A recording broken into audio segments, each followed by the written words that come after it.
Before we go through the study tips, we have to have a baseline understanding of how the blood flows through the heart.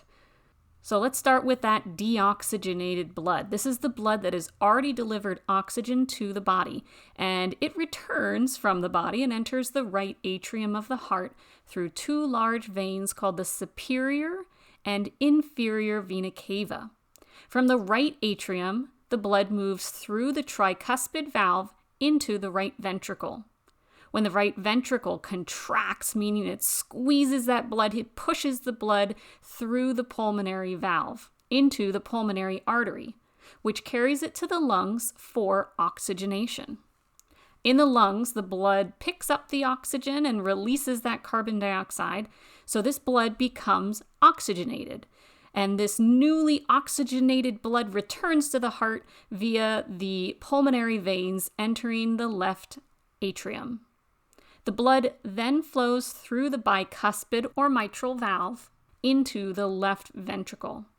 And finally, when that left ventricle contracts, it squeezes, it sends that oxygen-rich blood through the aortic valve into the aorta, which is the largest artery in the body, and then that sends the blood throughout the body. If you're getting confused on the left and the right side of the heart, just remember this study tip number 1. The right side of the heart takes blood right to the lungs, whereas the left side of the heart, the blood has left the lungs.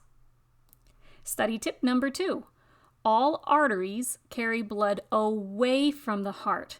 So arteries starts with an A, away starts with an A. So that's how you can remember that the pulmonary artery is taking blood away from the heart to the lungs.